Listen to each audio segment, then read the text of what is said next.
আসসালামু আলাইকুম। Hello everyone. যত ধরনের পাউন্ড কেক আছে সবথেকে মজাদার হয়ে থাকে এই পাউন্ড কেকটি। আপনারা অনেকেই প্রশ্ন করেন, আপু পাউন্ড কেক তৈরি করলে দোকানের মতো পাউন্ড কেকের উপরের অংশটা ভেজা ভেজা থাকে না? তাদের জন্য আজকের এই ভিডিওটি। এইভাবে যদি পাউন্ড কেক তৈরি করেন তাহলে আপনি দোকান থেকে কিনে খেতে একদমই ভুলে যাবেন।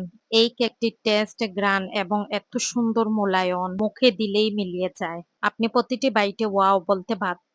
এত সুন্দর হয়ে থাকে দেখেই বুঝতে পারছেন কত মখমলে মোলায়ন এবং ময়েস্ট একটা কেক এটা। আর উপরের দিকটা একদম সফট থাকে। এই কেকটা মূলত প্রফেশনাল একটা রেসিপি আপনাদের সাথে শেয়ার করছি। আর কেকের A to Z ভিডিও আমি খুবই সহজ পদ্ধতিতে আপনাদের সাথে ডিটেলসে শেয়ার করেছি। ভিডিওটা স্কিপ না করে সম্পূর্ণ ভিডিওটা মনোযোগ দিয়ে দেখবেন। ইনশাল্লাহ বরাবরের মতো আজকের এই ভিডিওটাও আপনাদের কাছে অনেক উপকারে আসবে এবং অনেক কাজেও দিবে। ভিডিওটা যারা ফেসবুক থেকে দেখছেন আমার ছোট্ট ফেসবুক পেজটা ফলো দিবেন, ভিডিওতে লাইক ও ভিডিওটা বেশি বেশি করে শেয়ার করে দিবেন যাতে অন্যরাও এই ভিডিওটা দেখার সুযোগ পায়। ইউটিউব থেকে যদি ভিডিওটা দেখে থাকেন তাহলে আমার ইউটিউব চ্যানেলটা সাবস্ক্রাইব করবেন, ভিডিওতে লাইক ও কমেন্ট করবেন। ড্রাই ইনগ্রেডিয়েন্টস গুলো চেলে নেওয়ার জন্য বাটির উপরে একটি চালনি নিয়েছি। ময়দা নিচ্ছি 1 কাপ। ভালো ব্র্যান্ডের এবং প্যাকেটের ময়দাটা ব্যবহার করার চেষ্টা করবেন।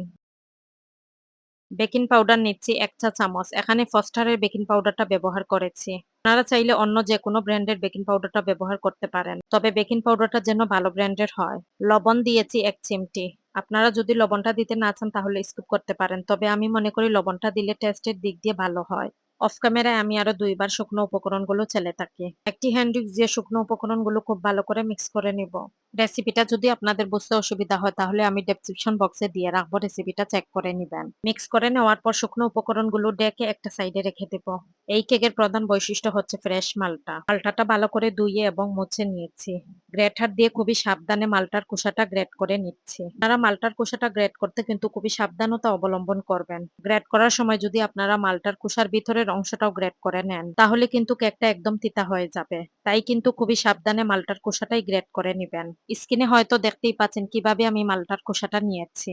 আর এই খোসাগুলোই আমি কেকের মধ্যে ব্যবহার করব। মালটার খোসা নিয়েছি 1 চা চামচের মতো। পাউন্ড কেকের জন্য ডিম নিয়েছি 3টি।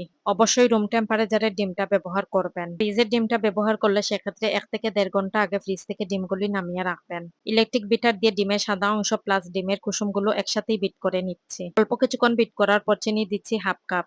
1/2 কাপ চিনি এড করলে মিষ্টির পরিমাণটা কিন্তু একদম পারফেক্ট হয়। মিষ্টির পরিমাণটা যদি আপনারা আরো কম দিতে চান তাহলে 1/3 কাপ চিনি এড করে নিতে পারেন। আর এই সময় কিন্তু আমি এইভাবেই বিট করে নিব যতক্ষণ না পর্যন্ত চিনির দানাদার ভাবটা চলে না যায়।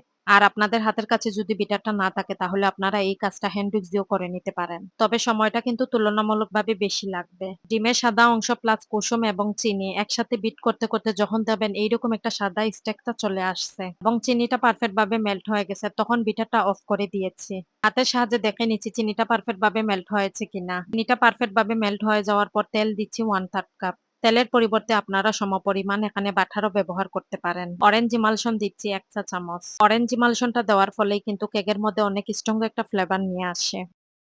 অরেঞ্জ এসেন্স দিচ্ছি 1/2 চা চামচ। আপনাদের কাছে অরেঞ্জ এসেন্সটা না থাকলে স্কিপ করতে পারেন। অরেঞ্জ এসেন্সটা ছিল তাই আমি অরেঞ্জ এসেন্সটা দিয়েছি। অরেঞ্জ কেকের কালারটা আরো সুন্দর আসার জন্য অরেঞ্জ ফুড কালার দিচ্ছি কয়েক ফোঁটা। ফুড কালারটা যদি হাতের কাছে না থাকে তাহলে স্কিপ করতে পারেন। কেকের টেস্টের দিক দিয়ে ফুড কালারটা কিন্তু কিছুই না। ফুড কালারটা শুধু কেকের কালারটা আসার জন্য দিয়েছি। সর্বশেষে মালটার খোসাটা দিয়েছি। মালটার খোসাটা দেওয়ার পর আবারও অল্প কিছুক্ষণের জন্য বিট করে নিচ্ছি। বিটার দিয়ে যখন বিট করবেন বাটির চারপাশটা যেন ঘুরিয়ে ঘুরিয়ে বিট করে নিবেন। এতে করে কিন্তু সবকিছু ভালোভাবে মিক্স হবে। আগে থেকে ছেলে রাখা যে ড্রাই ইনগ্রেডিয়েন্টস গুলো এখন 3বারে অ্যাড করে নিব। বিটারের কাঠা দিয়ে ড্রাই ইনগ্রেডিয়েন্টস গুলো মিক্স করে নিচ্ছি। আপনারা চাইলে হ্যান্ড উইক্স অথবা স্প্যাচুলার দিয়েও এই কাজটা করে নিতে পারেন। ড্রাই ইনগ্রেডিয়েন্টস গুলো মেশানোর সাথে সাথে এখানে অরেঞ্জ জুস অ্যাড করে নিচ্ছি।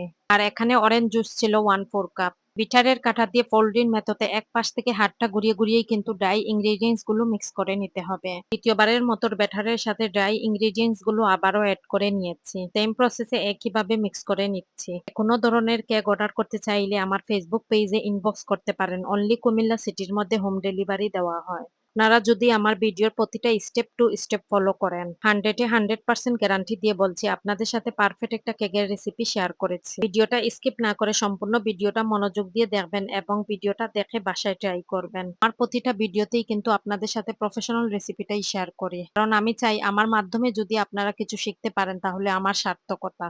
8 ইঞ্চি সাইজের একটি মোল্ড নিয়েছি। আগে থেকে মোল্ডের মধ্যে তেল ব্রাশ করে কাগজ কেটে রেখেছি। মোল্ডের মধ্যে ব্যাটারগুলো ঢেলে নিচ্ছি। মোল্ডের মধ্যে ব্যাটারগুলো ডালার সময় অবশ্যই আপনারা দেখতে পেয়েছেন ব্যাটারের ঘনত্বটা কেমন হয়েছে। মোল্ডটা ট্যাপ ট্যাপ করে নিচ্ছি যাতে ব্যাটারের ভিতরে কোনো ধরনের লাম্পস না থাকে। কেকটা আমি ওভেনে বেক করে নিব। আপনারা চাইলে কেকটা চুলায়ও বেক করে নিতে পারেন।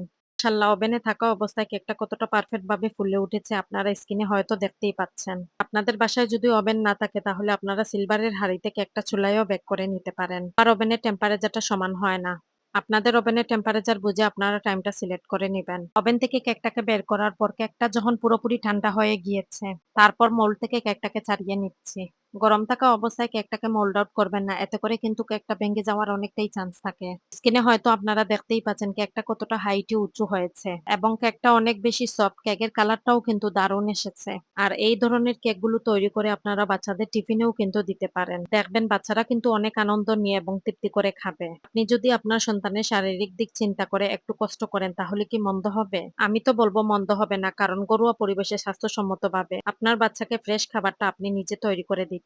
তাই একটু কষ্ট হলেও কিন্তু পরিবারের জন্য ফ্রেশ খাবারটা তৈরি করে দেওয়াটাই ভালো। এই ভিডিওর A to Z কিছুটা হলেও যদি আপনাদের কাজে দেয় তাহলে অবশ্যই আমাকে কমেন্ট করে জানাতে পারেন। আপনাদের একটা কমেন্ট আমার কাজের উৎসাহটা আরো দ্বিগুণ বাড়িয়ে দেয়। যারা এখনো পর্যন্ত আমার ছোট্ট ফেসবুক পেজটা ফলো দেননি, আপনাদেরকে রিকোয়েস্ট করব আমার ফেসবুক পেজটা প্লিজ ফলো দিয়ে রাখবেন। যারা এখনো আমার ছোট্ট চ্যানেলটা সাবস্ক্রাইব করেননি, আপনাদেরকে রিকোয়েস্ট করব আমার চ্যানেলটা সাবস্ক্রাইব করে আমাকে সাপোর্ট দিবেন। আজকের মতো এখানেই বিদায় নিচ্ছি। কথা হবে অন্য কোনো ভিডিওতে। আল্লাহ হাফেজ।